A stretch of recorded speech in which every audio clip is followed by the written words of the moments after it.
కొడాలి నానికి ఫోన్ చేసి జూనియర్ ఎన్టీఆర్ మాట్లాడిన మాటలు వింటే షాక్ అయిపోతారు. కొడాలి నానికి మరి గట్టిగానే వార్నింగ్ ఇచ్చారట తారక్. మరి తెలుగుదేశం పార్టీని విమర్శించాలనుకుంటే మరి వ్యక్తిగతంగా విమర్శించాల్సిన అవసరం లేదు కదా! సో, పార్టీలో నీకు ఎవరైతే మంచి పనులు చేయలేదో మరి ఆ వ్యక్తిగత విషయాల మీద ఎందుకు కాన్సంట్రేట్ చేస్తారు? అసలు తెలుగుదేశం పార్టీ తరపున నీకు నచ్చని వ్యక్తి గురించి మాట్లాడాలి కానీ, మొత్తం తెలుగుదేశం పార్టీని అవమానకరంగా మాట్లాడడం కరెక్ట్ కాదు. ఎందుకంటే ఇప్పుడు వైసీపీ వాళ్ళు నోటికి ఎక్కువగా పని చెప్తున్నారు. చేతలకి ఎక్కువగా పని చెప్తున్నారు.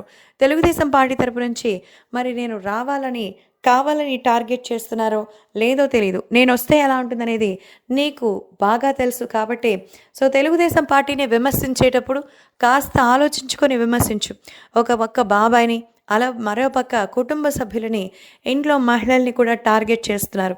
ఇప్పటికే 2, 3 సార్లు జరిగిన ఈ విషయంలో నేను చూసి చూడనట్టు వెళ్ళడానికి కారణం ఖచ్చితంగా మరి నువ్వు ఉన్నావని కాబట్టే.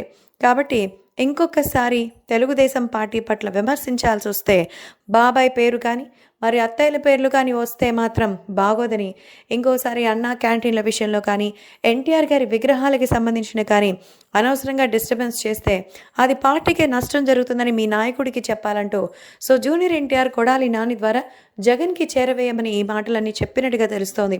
ఎందుకంటే రాష్ట్రంలో ఎంతోమంది విగ్రహాలున్నాయి. కానీ ఎన్టీఆర్ విగ్రహాలే ధ్వంసమవుతాయి. ఎందరో అన్నదానాలు చేస్తారు. కానీ అన్నా క్యాంటీన్‌లు మాత్రమే ధ్వంసమవుతాయి.